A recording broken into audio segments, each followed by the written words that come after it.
جاوید اقبال صاحب، جیسے جاوید ملک صاحب کہہ رہے تھے کہ جب کوئی کامیاب ہوتا ہے تو ہر کوئی اس کامیابی میں آپ کا حصے دار بنتا ہے، دعوے دار بنتا ہے۔ پاکستان کی کامیابی کے بعد دنیا کا رویہ بدلتے ہوئے ہم نے دیکھا، لیکن پاکستان کی ہمیشہ امن کی جو ایک خواہش تھی، یا یہ پاکستان کہتا تھا کہ ہم امن چاہتے ہیں، جنگ نہیں چاہتے، اس خواہش کو پاکستان کی کمزوری کیوں سمجھا جاتا رہا؟ یہ بالکل آپ نے صحیح فرمایا، اور جاوید ملک صاحب نے بھی، کہ میں اس کو میرے خیال میں دیکھتا ہوں کہ آج یوم تشکر ہے۔ اللہ تعالیٰ کا شکر ادا کرنا چاہیے، کیونکہ اللہ کی مدد کے بغیر کوئی فتح جو ہے وہ میسر نہیں ہو سکتی، کوئی کامیابی آپ کو نہیں مل سکتی۔ دوسرا، یہ یوم فخر بھی ہے کہ ہم ایک قوم کی حیثیت سے ہم نے اپنے قومی مفادات کا ڈٹ کر دفاع کیا، اور اپنے سے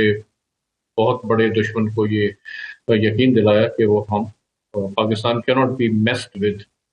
ہم سے، یعنی ہم کوئی رن آف دا مل نہیں ہے کہ اسی طرح کے کوئی بھی کبھی بھی کوئی ہم پہ وار کر دے گا بغیر کوئی ثبوت کے۔ اور آخری میں میرے خیال میں یوم تدبر بھی ہے، کہ کیونکہ جنگ جو ہے وہ ایک مسلسل ایک ڈائنامک چیز ہے۔ ابھی دشمن زخم کھا کے پیچھے ہٹا ہے تو وہ دوبارہ سے اسکیمنگ کر رہا ہے، پہلے سے ہی وہ آرٹیکولیٹ کر رہے ہیں کہ ہم سندور 2 جو ہے وہ مسلط کر دیں گے، اور بلکہ انفیکٹ انڈائریکٹ اسٹریٹجی کے تحت تو افغانستان کے تھرو ٹیررزم کو وہ کافی ہوا دے رہے ہیں۔ تو اس میں اب میں اس کو شفٹ کرتا ہوں دوسری بات کی طرف، جو ابھی آپ نے کہی کہ جب بھی پاکستان نے امن کی خواہش کہی تو اس کو کمزوری سمجھا گیا۔ بالکل، کیونکہ دنیا جو ہے وہ طاقت کو ریسپیکٹ کرتی ہے۔ یہ بڑا ایک فنڈامنٹل ٹروتھ ہے کہ آپ جتنی مرضی باتیں کر لیں، لیکن جب تک اس باتوں کو عملی جامہ نہ پہنائے یا اس کے پیچھے ایک طاقت نہ ہو، تو کسی کی بھی بات کو جو ہے وہ اور وزن نہیں سمجھا جاتا۔ تو بہرحال انڈیا اپنے طاقت کے زوم میں تھا اور ایک ہیوبرس میں تھا، اور آپ پروگریسولی دیکھیں کہ بی جے پی کے آنے کے بعد، میں یہ نہیں کہتا کہ بی جے پی اور کانگریس سافٹ تھی، کانگریس کا بھی دونوں یہ ایک سکے کے دو رخ ہیں بیسیکلی، کیونکہ اور بی جے پی نے ایک پروگریسولی جو ہے ایک ہارڈ لائن سٹانس لیا، اور 2016 میں اڑی جو ایک حملہ تھا، اس کے بعد انہوں نے فالس سرجیکل سٹرائکس کا دعویٰ کیا، پھر 2019 میں بالا کوٹ میں سرجیکل سٹرائک کی، اور اب تو انہوں نے ایک طرح سے کہتے ہیں کہ حد ہی کراس کر دی، کہ پورے پاکستان میں انہوں نے ٹیررزم کا بہانہ بنایا، اور سویلین انفراسٹرکچر کو، ہمارے جو معصوم لوگ تھے، شہری تھے، ان کو ٹارگٹ کیا گیا۔ تو اس کا جواب دینا بڑا ضروری تھا، اور اب میرے خیال میں اب ان کو سمجھ میں آ گیا ہے کہ پاکستان امن تو چاہتا ہے، لیکن عزت کے ساتھ، آنر کے ساتھ، وقار کے ساتھ۔ جاوید اقبال صاحب، آپ حوالہ دے رہے تھے گزشتہ واقعات کا کہ بھارت نے ہمیشہ جھوٹا بیانیہ بنایا۔ میں بھی ایک ریکارڈ دیکھ رہی تھی جس میں انڈیا میں اب تک جتنے بھی ٹیررسٹ اٹیکس ہوئے ہیں وہ زیادہ تر کشمیر میں ہوئے ہیں، اور کشمیر وہ علاقہ ہے جہاں ہم سب جانتے ہیں جہاں پر غالباً 7 لاکھ کے قریب انڈین فورسز تعینات ہیں۔ ایسا علاقہ جہاں پر آپ کی اپنی فورسز وہاں کے شاید رہائشیوں سے زیادہ تعداد میں موجود ہو، آپ کیسے یہ دعویٰ کر سکتے ہیں کہ باہر سے ٹیررسٹ آئے اور کسی دوسرے ملک سے ٹیررسٹ آئے، اس نے اٹیک کر دیا؟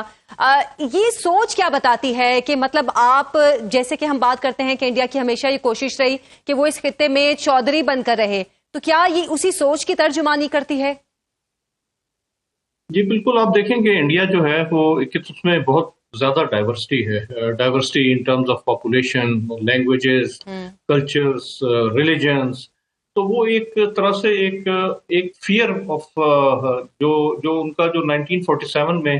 جب پاکستان نے ایک قائد اعظم نے پاکستان حاصل کیا 2 قومی نظریے کی بنیاد پہ، تو وہ جو ایک خوف ہے وہ ان کے دلوں میں جو ہے وہ ان کی جڑوں میں بیٹھ گیا ہے کہ کہیں ایسا نہ ہو کہ یہ چیز کہیں دوبارہ ریپیٹ ہو۔ تو وہ اس کو سپریس کرنے کے لیے وہ ایک ٹیررزم کا بوگی وہ ہے، ہمیشہ وہ کرتے ہیں۔ جیسے D G I S P R نے بھی اپنی پریس کانفرنس میں کہا تھا کہ وہ اپنی انٹرنل پرابلمس کو ایکسٹرنلائز کرتے ہیں اور ایکسٹرنل پرابلمس کو انٹرنلائز کرتے ہیں۔ تو وہ مطلب دشمن کا ایک ہوا کریٹ کر کے وہ جو جتنے بھی یہ جو سیپریٹسٹ ٹینڈنسیز ہیں، ایک نکسل کوریڈور ہے کہ جو بالکل ایک لا لیسنس کا ریجن ہے، 30-40% of the region of Indian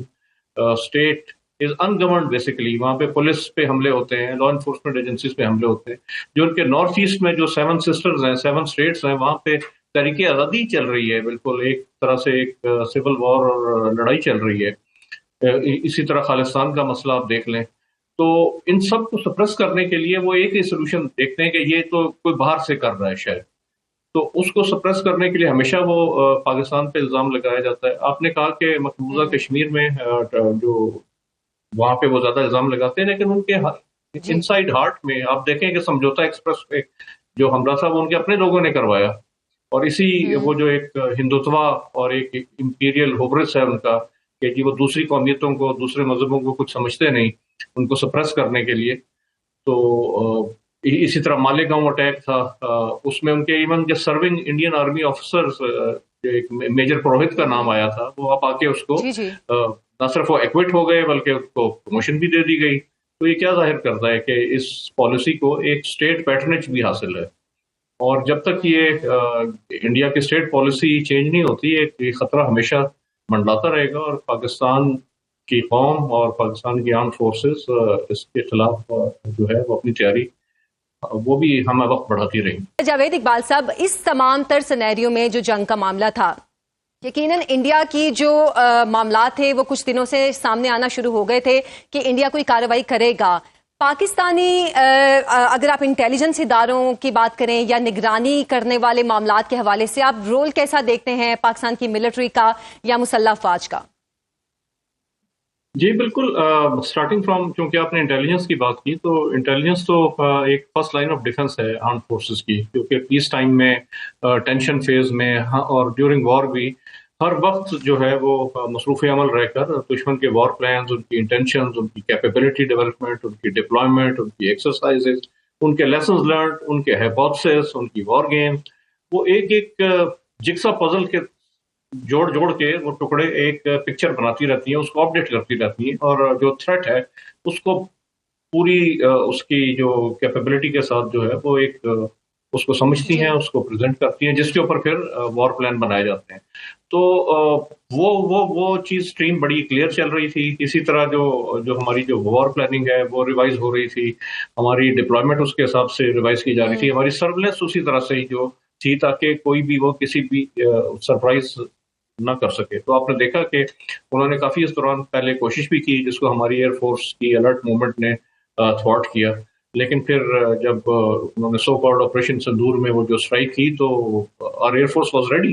اور اس کا ان کو پھر انڈینز کو بڑا خمیازہ بھگتنا پڑا. آپ نے دیکھا کہ ایک ہی رات میں کیسے 8-0 کا سکور جو ہے وہ سامنے آیا،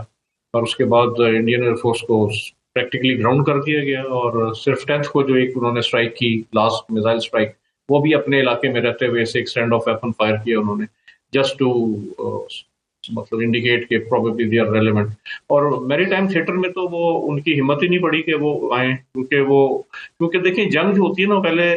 دماغ میں کنسیو ہوتی ہے کہ ہاں ہم یہ جنگ کریں گے اور اس کو اس طرح سے لڑیں گے تاکہ ہم جیت جائیں، کیونکہ دشمن کیا کرے گا اور ہم کیا کریں گے. تو وہ ذہن میں ہی وہ شکست مان چکے تھے، ہار مان چکے تھے کہ ہم نے تو